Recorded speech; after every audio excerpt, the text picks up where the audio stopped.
Hi hello welcome to Kiran TV news. Perni Nani గారు కూడా పవన్ కళ్యాణ్ గారి గురించి మాట్లాడుతున్నారు. ఇది కొత్త ఏం కాదనుకోండి, కాకపోతే పక్క రాష్ట్రమైనటువంటి తెలంగాణ వ్యక్తులు పవన్ కళ్యాణ్ గారి గురించి మాట్లాడుతుంటే ఆయనకి ఎక్కడ లేని సంబరం వచ్చేస్తుంది. అసలు ఆయన ఆనందానికి హద్దులే లేవని చెప్పాలి. అబ్బా ఎంత హ్యాపీగా ఉందంటే అంత హ్యాపీగా ఉందన్నట్టు ఫీల్ అవుతున్నారు. అదేంటి, ఆయన ఆంధ్రాకి సంబంధించినటువంటి నాయకుడు కదా, పార్టీలకు అతీతంగా ఆయన మాట్లాడినటువంటి మాటని ఆయన ఏమన్నారు ఏంటి అనేది తెలుసుకునేటువంటి ప్రయత్నం చేయాలి. మన ఆంధ్రప్రదేశ్కి కొంచెం ఆయన ఒక మంత్రిగా ఉన్నారు కాబట్టి కొంతైనా సరే సపోర్ట్ ఇవ్వాల్సినటువంటి పరిస్థితి ఉంది. ఎందుకు అంటే ఇక్కడ తెలంగాణలో చాలా క్లియర్గా మనం చూడొచ్చు, బీఆర్ఎస్ పార్టీ అలాగే కాంగ్రెస్ పార్టీ రెండు కూడా బద్ధ శత్రువుల్లా కనిపిస్తాయి.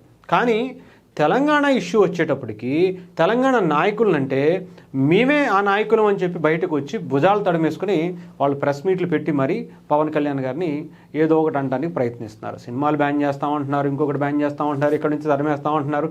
అసలు ఆయన టచ్ చేసే అంత సీను ఆంధ్రప్రదేశ్లోనే లేదు, తెలంగాణలో ఏముంటుంది చెప్పండి. ఇకపోతే ఇక్కడ పెర్ని నాని గారికి తెగ సంబరపడిపోతున్నారు. ఒకసారి ఆయన గురించి ఏంటో ఒకసారి విందాం, ఆయన మాటలు ఏంటో. సినిమాటోగ్రఫీ మంత్రి అంట, పిచ్ సినిమాటోగ్రఫీ మంత్రి అంటే చూసా ఇందాక స్టేట్మెంట్. ఆయన ఏమంటాడు, నేను సినిమాటోగ్రఫీ మంత్రిగా చెప్తున్నాను, 2-3 రోజులు ఆడే సినిమా ఆడనివ్వండి. అసలు ఇతను ఎందుకే బాబు, అసలు మామూలుగా మ్యాట్నీకి ఎత్తేస్తారా సినిమాని, ఇతను చేయలేదు. ఓకే, అవును, మరి బాగా ఎత్తేసారు. మరి అతని సినిమా మ్యాట్నీ మార్నింగ్ షో పెడితే మ్యాట్నీకి ఆడటమే కష్టం, ఇది ఎందుకు ఆపడం. చెప్తా మాట్లాడు. సినిమాటోగ్రఫీ మంత్రి వచ్చి ఆపాలండి సినిమాలో, జనమే చూడట్లేదే బాబు అని చెప్తుంటే బాగా కొనుక్కున్న వాళ్ళు బికార్లు అయిపోయారు, సినిమాలు కొనుక్కున్న వాళ్ళు బికార్లు అయిపోయారు. అవునా? ప్రభుత్వానికి జిఎస్టీ కట్ల ఇంతవరకు ప్రొడ్యూసర్ ఎవరో ప్రొడ్యూసర్ పేరు చెప్పు. ప్రభుత్వం నుంచి అడిగిన ఒక్క అధికారి లేడు. మీరు అధికారంలో ఉన్నప్పుడు మీరేం చేశారు? మరి సినిమాకి ప్రతిపక్షంలో ఉన్నారు కదా, మీరు ఎందుకు క్వశ్చన్ చేయట్లా? పలానా ప్రొడ్యూసర్ పేరు చెప్పడానికి ఇబ్బంది ఏముంది, పలానా డిస్ట్రిబ్యూటర్ పేరు చెప్పడానికి ఇబ్బంది ఏముంది? మన దగ్గర ఆధారాలు ఉండవు, నోటికి ఏదొస్తే అది మాత్రం మాట్లాడేయటం మాత్రం తెలుసు. ఏమి ఆధారాలు లేకుండా మాట్లాడడానికి మనకు సిగ్గు ఉండాలి. సిగ్గు లేకపోతే ఇలాంటి మాటలే వస్తాయి. ఏది పడితే అది మాట్లాడేయచ్చు, జనాలు నమ్మేస్తారు అనుకునేటువంటి గొర్రెలు. కాబట్టి మేము గొర్రెలమే, అలాగే నమ్మేశాం.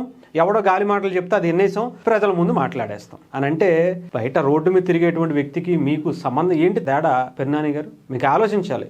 మీరు మంత్రిగా చేశారు, ఎమ్మెల్యేగా చేసినటువంటి అనుభవం ఉంది. మీ తాతగారు మీ నాన్నగారి దగ్గర నుంచి, మీ తాతగారి దగ్గర నుంచి రాజకీయాల్లో పెద్ద ఇరగబడి చేశామని చెప్పేటువంటి బిల్డప్ ఉంది. మరి ఏది ఆధారం? ఏది? పవన్ కళ్యాణ్ గారి సినిమా అంటే మధ్యాహ్నానికి ఆగిపోద్దా? ఎన్నిసార్లు ఆగిపోయింది? ఆయన ఫ్లాప్ సినిమా ఖరీదు చేయదు, కొన్ని బ్లాక్ బస్టర్ హిట్లు, ఎంతమంది కలెక్షన్స్ కూడా. ఆ కలెక్షన్స్ పవన్ కళ్యాణ్ గారి ఫ్లాప్ సినిమాకి సరిపోయినటువంటి కలెక్షన్స్ కూడా రావు. మరి ఓజీ సినిమా మీరు ఎన్ని రకాలుగా కుట్రలు పన్నారు? 400 కోట్ల రూపాయల కలెక్షన్స్ ఏ రకంగా వచ్చాయి? కళ్ళు స్వామి శరణం అని అనిపించాలనిపిస్తుంది. పోయాయా? లేదా కనిపించట్లేదా, వినిపించట్లేదా? కళ్ళు తెరిచి చూడాలి, లేదా ఇలాగే ఉంటుంది. కళ్ళు పచ్చ కెమెరాలు వచ్చిన వాళ్ళకి లోకం అంతా పచ్చగా కనిపిస్తుంటారు కదా, ఆ టైపు తయారవుతుంది. ఇష్టం వచ్చినట్టు ఏది మాట్లాడితే అదే. మీకు తెలుసుగా బాగా, మీరు పవన్ కళ్యాణ్ గారి సినిమా వస్తే 10 రూపాయలు 20 రూపాయలు టికెట్లు పెట్టినప్పుడే ఆయన సినిమా ఆగల, రికార్డులు కొట్టినాయి. మీకు తెలీదా? ఏది పడితే అది మాట్లాడేయాలి, ఏదో ఒకటి మాట్లాడాలి. మనం ఆయన పేరు చెప్తే మనం ఓకే, ఆంధ్రప్రదేశ్లో ఈయన ఒకడు ఉన్నాడు అనేటువంటి గుర్తింపు వస్తుంది. లేదా మొత్తానికి రాజకీయ సన్యాసం తీసుకున్నాడు, ఈయన అసలు రాజకీయాల్లో వదిలేసాడు అనుకునేటువంటి పరిస్థితి ఉంటుంది. అందుకనే ఆయన పేరు చెప్పుకునే మనం ప్రెస్ మీట్లో ఉండాలి. ప్రెస్ మీట్ పెట్టాము అంటే పవన్ కళ్యాణ్ గారి పేరు వాడకుండా మనం మాట్లాడలేం, ఆయన పేరు ఉచ్చరించకుండా మనం రాజకీయాలు చేయలేం.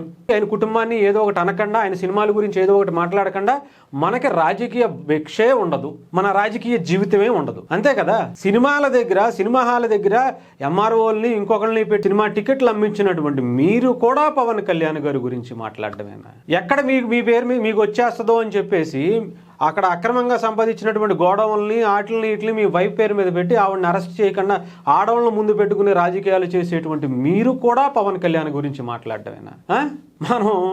మీరు గెలిచేటువంటి సత్తా లేక మీ అబ్బాయి చిన్నపిల్లోడిని తీసుకొచ్చి ఎలక్షన్స్లో పెట్టి ఆ పిల్లోడు కాబట్టి ఓడిపోయాడు, నేనైతే ఓడిపోతానేంటని చెప్పి బిల్డప్లు కొట్టే బిల్డప్ బాబాయ్ కూడా పవన్ కళ్యాణ్ గురించి మాట్లాడటమేనా?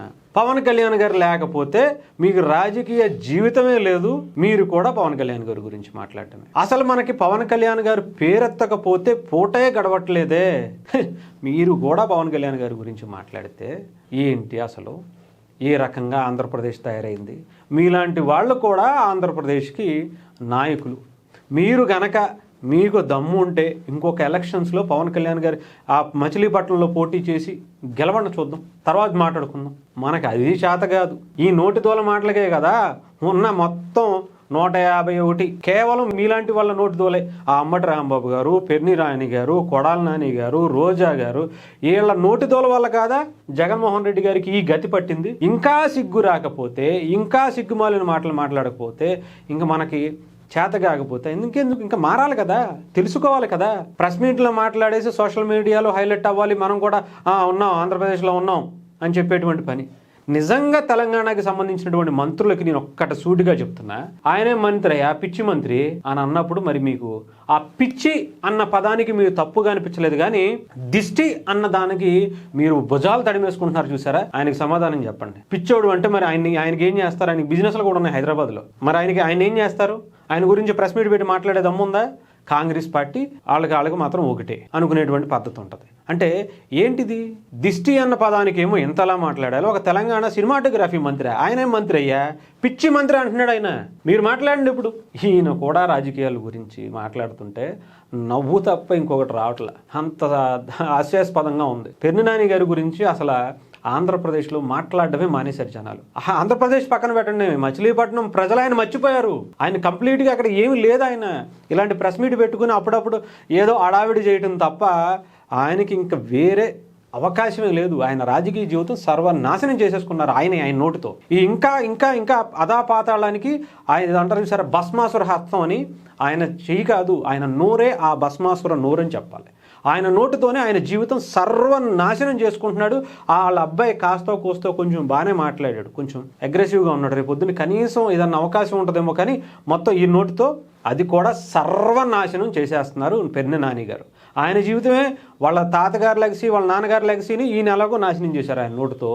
ఇప్పుడు వాళ్ళ అబ్బాయి జీవితాన్ని, వాళ్ళ అబ్బాయి రాజకీయ జీవితాన్ని కూడా మొత్తం అధాపాతాళానికి తొక్కేసుకున్నటువంటి వ్యక్తి పెర్ని నాని గారు. మీ నోటికి తాళం వేయకపోతే, మీరు మాట్లాడే దమ్ముంటే పాలసీస్ గురించి మాట్లాడండి, సిద్ధాంతాల గురించి మాట్లాడండి. అవి చేత కాకపోతే రాజకీయాలు చేయకుండా ఇంట్లో కూర్చోండి, అంతే తప్ప ఇదేం అక్కడ పంచాయతీలు, ఇదేం పనికి మేల మాట. ఇంకా ఎన్ని రోజులు మాట్లాడతారు? పవన్ కళ్యాణ్ గారు లేకపోతే మన జీవితమే లేదన్నట్టుగా బ్రతుకుతే ఇంకెందుకు బతకడం, ఇంకెందుకు మీరు రాజకీయాలు చేయటం? ఆలోచించుకోండి.